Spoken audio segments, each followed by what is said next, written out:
وكل ودود ولود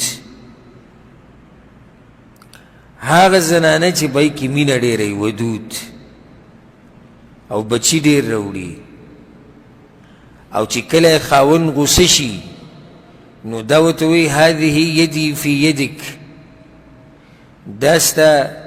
په لاس کې زما لاس دی او ته زما نه راضي شه د هغه د راضي کولو کوشش کوي نو دې کې وایي هر هغه ښځه چې د خاون سره محبت کوي نن سبا خو دا دی چې خاون ښځه راضي کوي اگر که دې کې څه عیب نشتی خو داسې به ډېر کم ویني چې ښځه خاون راضي کوي خو دی به پسې ګرځي ته په څه خفه شوې ولې خفه شوې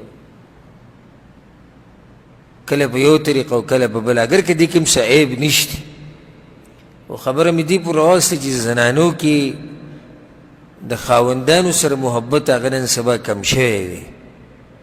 د هغوی محبت اکثر د مال سره وي او د کور سره وي چې ښکلی کور وله جوړ کړي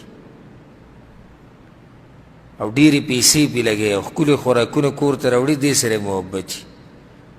نو که د هر څه دې پې بند کړو یو هغه هم بیا خپله پیټۍ تیاره تړلې وي زم پلار کړه ستاسو نه خو هغوی ښه دي خبره مې دې پورې راواغسته تاسو پې ورسېدی او که نه چې الله کې دا صفت دی الودود د هغه نوم هم دی چې الله ډېره مینه کوي نو ته هم په ځان کې دا صفت پیدا کړه د الله د مخلوق سره محبت ډېر کوه خو د الله د دشمنانو سره محبت نه کوي دا بیا ایمان دی لا تجد قوما يؤمنون بالله واليوم الآخر يوادون من حاد الله ورسوله الله وی کېدی نشي چې د یو قوم د ایمانی په الله باندې او په آخرت باندې او هغوی د محبت کوي د هغه چا سره چې هغوی دشمني کړي د الله سره او د الله د پیغمبر سره ولو كانوا آباءهم او ابناءهم او اخوانهم او عشیرتهم اگر که هغې پلارانی که هغې زامني که هغې رونی که هغې قبیلې خو چې د الله سره دشمني کوي نو زموږ ورسره څه ده زموږ ورسره دشمني ده یو څو اسباب به درته بیان کړم چې دا صفات دې په ځان کې راوستو الله به سره محبت وکړي د ټولو نه اولنۍ خبره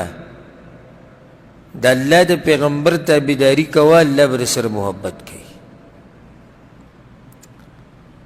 سوچه تابعداري د پیغمبر صلی الله علیه وسلم کوه او چې کوم ځای کې د پیغمبر خبره راورسي نو بیا پکې مذهب او کتاب او مولا او دا پکې مه کوه ډایرکټ په هغې باندې عمل کوه قل ان کنتم تحبون الله فاتبعوني که تاسو د الله سره رښتینې محبت کوئ که تاسو ورسره کوئ نو تابعداري د دې پیغمبر وکئ نتیجه به دا راوځي یحببکم الله الله به تاسو سره محبت وکړي که تاسو دا غواړئ چې الله موږ سره محبت وکړي نو بیا به تاسو دا کار کوئ چې د پیغمبر په نقش قدم به ځئ دویم د قرآن تلاوت ډېر کول او په قرآن کې سوچ او فکر کول دې انسان سره الله محبت کوي زه به مختصر ذکر کوم چې وخت ډېر نشته دریم نفلي منځونه ډېر کول حدیث کې درجه حدیث قدسي دی الله سبحانه وتعالی وایي چې کله زما بنده نفلي منځونه ډېر کوي نو زه ورسره محبت کوم څلورم توبه ویسته د ګناهونو نه پنځم ځان پاک ساتل د هر قسمه ګندګۍ نه که هغه د شرک ګندګي ده معنوي او که هغه ظاهري ګندګي ده